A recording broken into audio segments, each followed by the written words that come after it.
The pitch to him, and he chops it towards short. Pascal, bare hand grab, the throw, it's in time!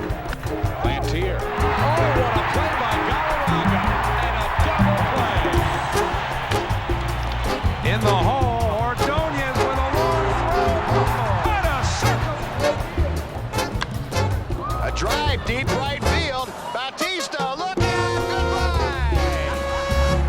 goodbye! In 1997, 15 of the players chosen to play in the All-Star game were Latin, including Pedro Martinez, Edgar Martinez, Moises Alou, Andres Galarraga, Roberto and Sandy Alomar, Mariano Rivera, Ivan Rodriguez, and Alex Rodriguez.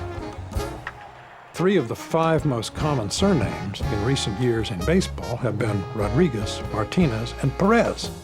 It's just another wave of immigration, if you will, in making baseball a world sport. The big topic that you covered in your film is the racial conflict that's going on the baseball diamond and off. Yeah. There's a dwindling number of African Americans involved in the game today. Do you think anything can be done to keep that alive? We did really focus on race, particularly when African Americans were excluded and then when they were subject to such discrimination when they finally were allowed into the National League.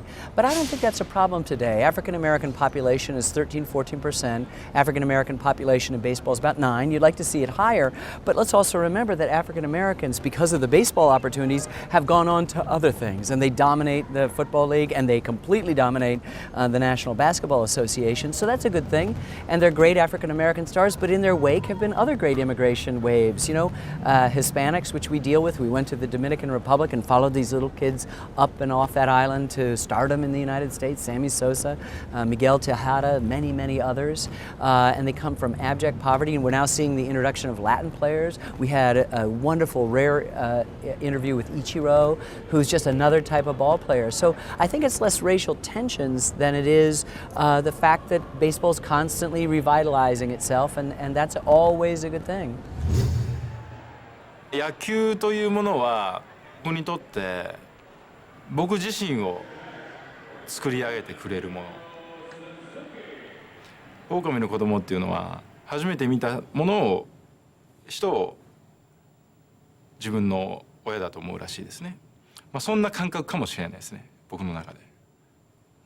I've been a supporter, a financial supporter, and I've dug deep each year, and I hope everyone would do this, for the RBI program, which stands for Revitalizing Baseball in the Inner Cities. And I've contributed for the last 18 years. I think it's a wonderful project. I was just yesterday with a group of about 75 kids from RBI and talking to them about their studies, talking to them about baseball, and that it's only, you know, this is one of the great meritocracies. Remember, the first progress in civil rights after the Civil War happened in baseball with Jackie Robinson.